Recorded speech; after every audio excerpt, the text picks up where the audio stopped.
Hey guys, I want to welcome you to my channel today. We're going to be talking about the blind spots of type 4.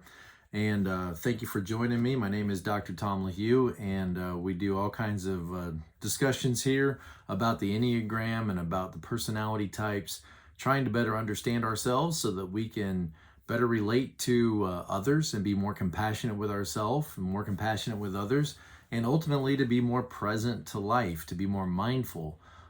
Be more here and now with people. Not to miss life, not to let life pass us by. We get so caught up in our impulses and our compulsions that we rarely think about why we do what we do. And so on this channel, we think about what we do. We talk about what we do, talk about those impulses, learn to observe them, recognize them so that they don't have the control over us that maybe they used to. We want to minimize that. So today we're going to be talking about type 4. And before we get started, I just want to draw your attention to the description below is my website, tomlahue.com. And on that website, you can book coaching appointments. And I have limited my coaching appointments because honestly, it was getting out of control. It has had so much response from you guys, and I appreciate that. So many great viewers out there. But I only have so much time in the day, and so I've had to limit my availability.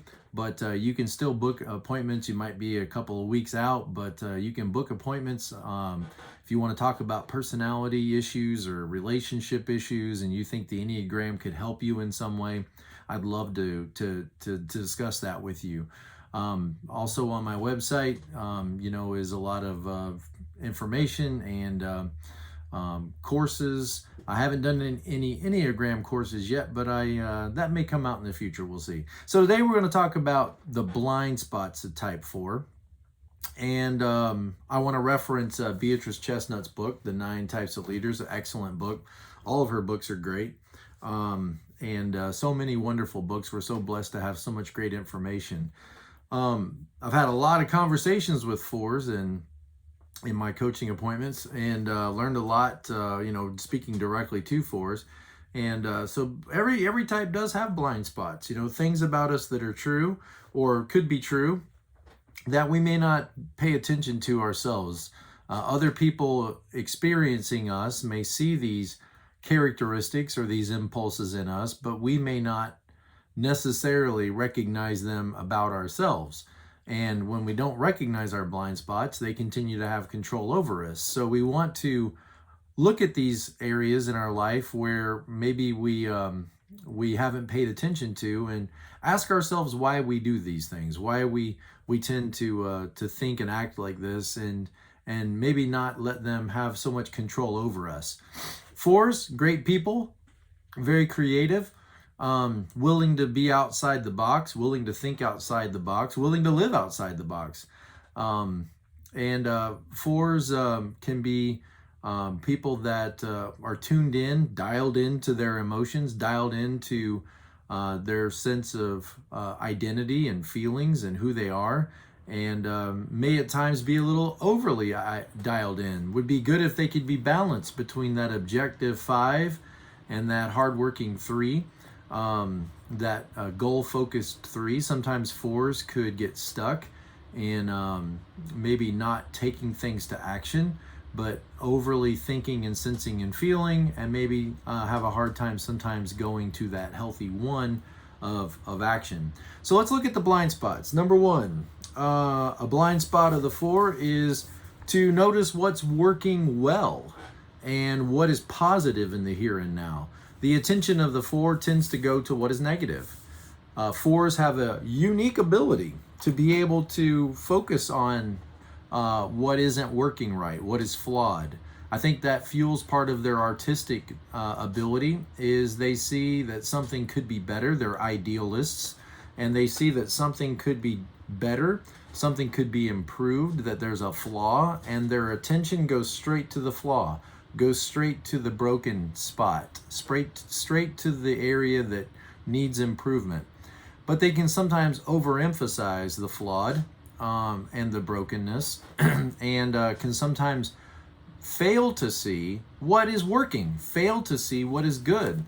They go home at the end of the day and they think about what should have been done differently, or how things could have been improved, and may not be satisfied with their level of performance, or may not be satisfied with how things went, but may focus their attention on what could have been better, like a 1, what could have been better, what they should have done differently, may focus on how they don't feel that they were included in the group as well as they should be.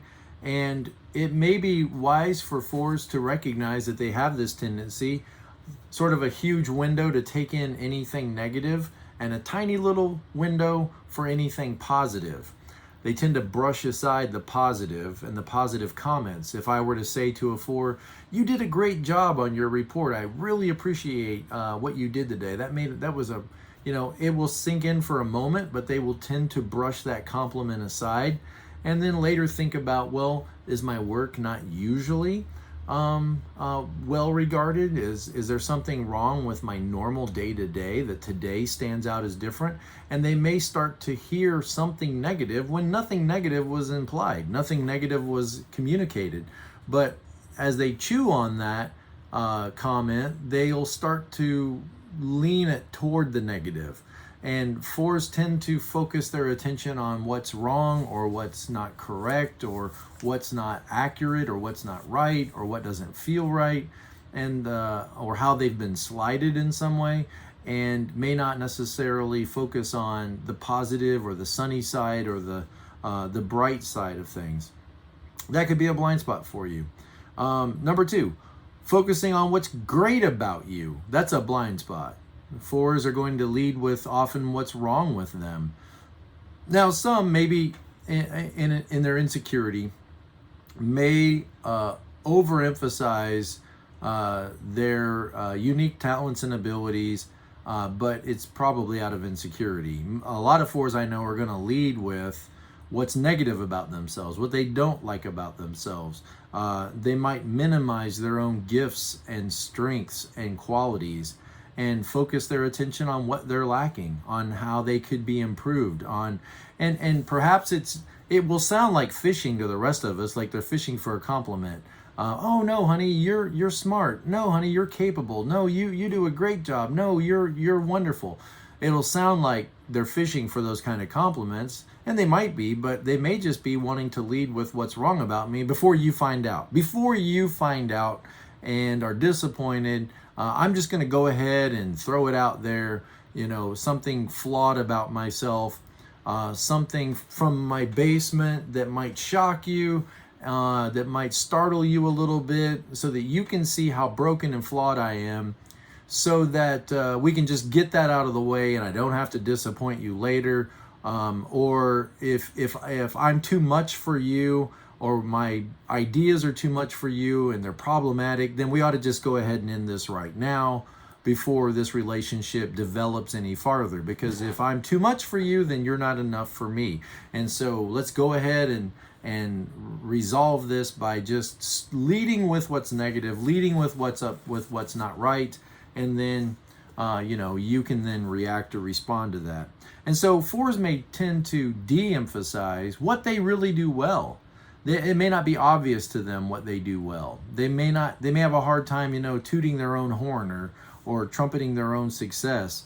If they don't see what's good about what they do, then they risk undermining their own efforts, and even, we might say, sabotaging themselves by not seeing the good in themselves. They may not be able to see what they're good at, or see what they could accomplish, or see how they could make others' lives improved. 4s tend to, a low healthy or an unhealthy 4 is probably going to be focused of their attention on who is causing them to feel like they don't belong, or like they don't fit in, or like they're not understood. The focus of their attention will probably go to how they're feeling like they're being pushed out or pushed aside.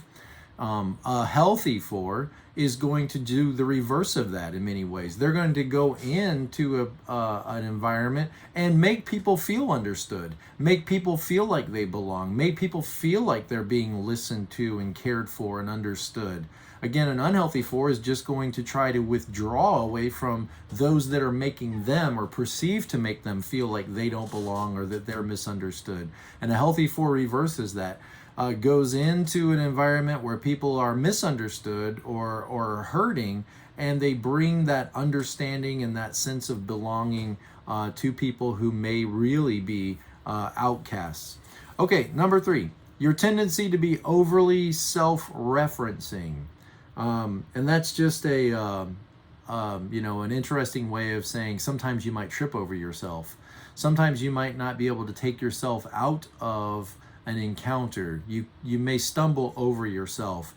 When a problem at work or a problem at home really has nothing to do with you, you might perceive it as though you're in the center of it. And other people might think, this problem has nothing to do with you, except you keep putting yourself in the center of it as though it's all about you, when it's really not about you. And this, they do kind of the opposite of what 9s do. 9s, maybe there's a problem that the 9 is in the middle of, but they want to take themselves out of it. The 4, there's a problem that has nothing to do with them, but they may put themselves in the middle of it as though it's about them when it's not. 4s automatically tune into their own feelings and their own thoughts and their own inner experience. That's why it would be good to balance on that 5, who says, well, there's knowledge that is subjective, intuition, but there's also knowledge that is objective, the actual data, the actual facts around you. And it's good to balance between both of those and to have a sense of what you believe and feel, but also what is external to you. And so sometimes they may not realize that people see you as overly self-focused, and that you tend to come across as though you're making things about yourself. You may not see that about yourself. Of course, then it's a blind spot. For example, one of the illustrations I like to use with 4s is imagine that you and your friend, are at work and you both do a similar job, and I come by and I greet both of you, but I say to your coworker, hey, and you, Sarah, you did a great job on, the last meeting that we had. You did a super job, fantastic job. I'm really impressed with that. And then I walk away. Well, that 4, what's going to be going through their mind? They might be thinking to themselves, well, why didn't he say anything about me? I mean, am I doing something that's not what I should be doing? And their attention's going to go to the negative, and they're going to begin to chew on this and wrestle with this thought. Why did he leave me out of that? I mean, he praised the coworker, but what's wrong with my work? What's wrong with? And again, I never said anything was wrong with your work, but you're going to start to perceive something that may not have even been implied. And there is that problem of making this conversation about you when it was clearly between me and your coworker. But you're going to draw it back to yourself like, well, what about me? And what does this mean about me? And why is he saying this in front of me? And am I not measuring up in some way? And if you do that, then maybe the next time that happens, you might, rather than just chewing on that thought and letting it germinate and fester, you might say, wait a minute, I'm doing that thing again where I self-reference and I tend to insert myself into situations where it's really not about me. And maybe this is just a 4 thing, and maybe I can recognize that impulse and then just let that thought go and not give any more time as to what these feelings mean. These feelings of being overlooked, these feelings of being neglected, or these feelings of being undervalued or underappreciated. Maybe I could just recognize I'm having that feeling, and that's a true fact, but that doesn't mean that I really am being unappreciated. The highest level of health for the 4 is called the appreciator. The lowest level is called the defective one, or the deficient one, the defective one, and the mid-level health is called the unique individual. So the highest level is the appreciator. Think about that. The appreciator, who then turns to the coworker and says, you know what, Sarah, or whatever her name was, I don't remember. You know what, Sarah, he's right. You did do a good job. You did a super job. You should be proud of yourself. I appreciate the job that you did and the work that you do. But see, it's very hard for a 4 to be appreciative sometimes, because they tend to evaluate everything on, well, where does that leave me? Where does that make me stand? You know, where do I stand with that? You know, I tend to think of the 4s as, go back to like the Garden of Eden. And I don't know if I've said this in one of my other videos or not. At this point, I don't remember what I've said and what I haven't said. Remember, I'm a 7, okay? So you're lucky that you get anything that makes sense. But I think about the 4s like, go back to the Garden of Eden, and Adam and Eve, they do the wrong thing, and God just takes this sign that says, shame, shame on you, you know, shame on you, humans. And he hangs this sign around humanity. And now we're wearing this, you know, this big wooden sign that says, shame. Well, every type has kind of figured out how to get out of that, how to dodge that in some way. 2s and 3s, of course, still struggle with that, but they come up with some pretty unique ways of mitigating that shame. And it seems kind of like the 4s have just said, you know what, we'll wear the sign for humanity. We'll just wear it. We'll just stand here with our shame sign, and we'll just wear that, and we'll bear it for everybody, and we'll just be the ones that you guys can just, you know, point at us, because we're wearing the sign. And, you know, the self-preservations kind of try to cover that up a little bit with their bright colored, you know, ensemble, but eventually they can't cover it up. And there it is. They go back to their basement, back to, you know, their 4ness. They try to cover it up a little bit. And the social 4s, they just wear it openly. And the self-preservation 4s are wondering what sign you're wearing. The sexual 4s are wearing what sign you're wearing, and how do I get away from this and overtake you? Okay, that's a very, you know, overly simplistic definition of the instincts. You can go back and watch the subtypes of the 4 if you want to delve into that a little bit farther. But I really do see the 4s as wearing that sign. And, you know, it would be difficult. Your attention would naturally be drawn to, you know, the dark. You would be drawn to what's deficient. You would be drawn to a sense of feeling like everybody else, you know, tended to be able to coast through life and get along, because they don't have to wear this sign. They don't have to wear this flawed, broken, ashamed sign that we have to wear as 4s. And boy, if you could just, you know, appreciate us a little bit, pat us on the back and say that you appreciate, you know, the challenges that we have, and that you believe in us, and that you see us with that sign, and that you still love us and accept us, you know, that would go a long way. And I think even if you disagree with the metaphor, I think it's helpful for the rest of us to say, oh, okay, I kind of understand 4ness a little bit better, is that, you know, it's kind of like they're bearing the bruises and the marks of shame for humanity. And yet in spite of that, they're able to achieve and accomplish so much, and really turn, you know, darkness into beauty, into light, and ashes into beauty. I think, you know, one of the messages, I'm getting way off subject here, but I'm a little fired up about this. I get excited about people.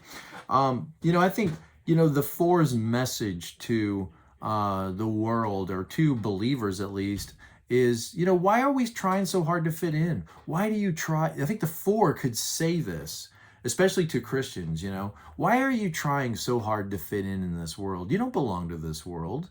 You're aliens and strangers and foreigners here in this world. I think 4s, they understand that. They feel like that many times in the environments that they go into, in the groups that they belong to or try to belong to. They often feel like they're outcasts, and like they don't really fit in, and they don't really belong. And I think that that's kind of the muscle that they've been able to work out on.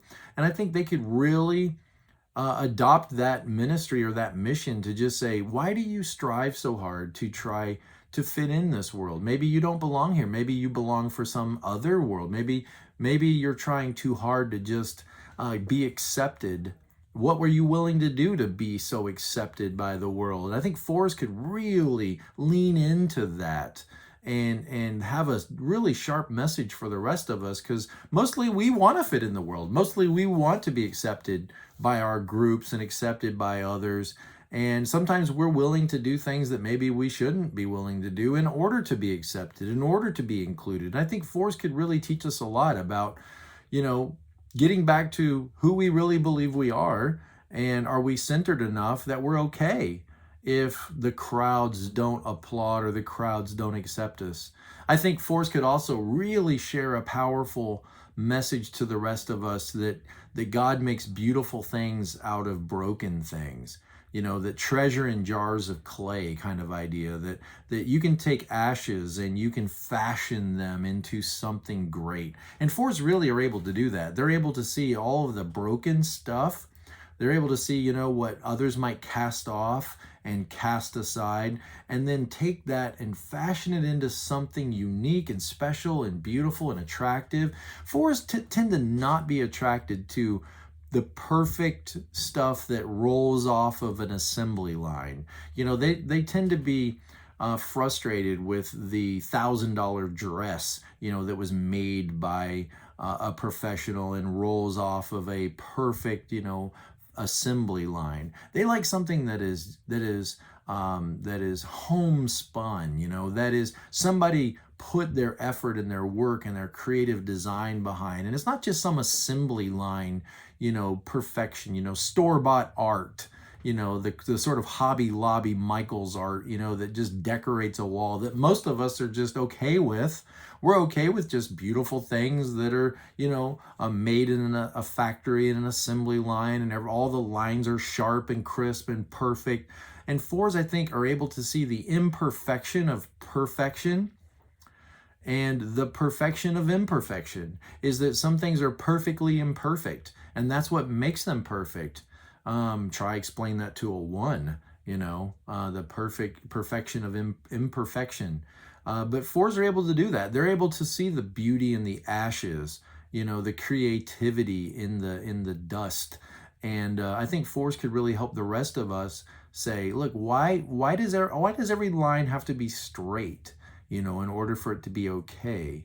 And why can't we see sometimes the beauty in the tragedy or the beauty in the brokenness? Why does everything have to be perfectly and artificially aligned before we accept it and think it's okay? Fours could really help us with that. Okay, the next blind spot is that sometimes fours are okay with the darker emotions. Now that's coming from a 7, right? So 7s like to stay on the sunny side of life.